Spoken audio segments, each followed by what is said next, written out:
Hey guys, my name's Zach, and I'm just here to talk to you for a little bit about Kickoff Meeting and what that's going to look like for my project, what that's going to look like for the upcoming time. So yeah, we use the user story format, which follows this quote that's like, as blank, I want to blank, so that blank.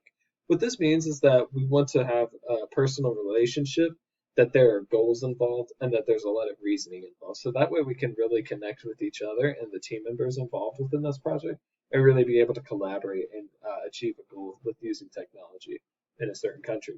So how do we decide which idea is the best? So we use this Fibonacci sequence that uses cards, conversation, and communication. And how this is achieved is that we use a voting system with, obviously, the Fibonacci sequence.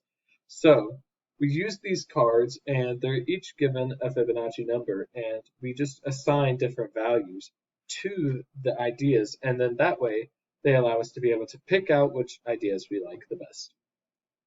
So, for example, we have these SMART goals that are right here, and what SMART means is that it's specific, it's measurable, it's attainable, it's reasonable, and it's time bound. So I have a small copy of our project proposal in the top right corner, and it's just our meeting agenda that really introduces us as a team, what our roles are, and what are some of the goals and deliverables, and what can we do, how can we use SMART goals within this.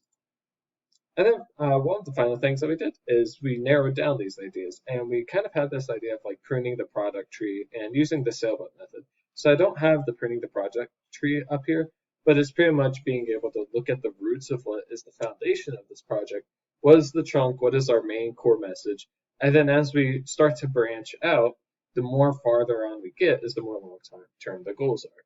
But with the sailboat method, we use this as a way to look at the delays, what is holding us back, and more so like the wind, what is pushing our group forward, the island, what are we working towards, and then any risk, what threats do we face within this. So we used this as a group and really collaborated and looked at how do each of these things affect our presentation and our project. And then finally, just answering the important questions. Throughout this entire meeting process, we answered who, what, when, where, why. So just really being able to come together and collaborate on this and being able to really analyze each important question and just really being able to talk it out was a really important step in our process.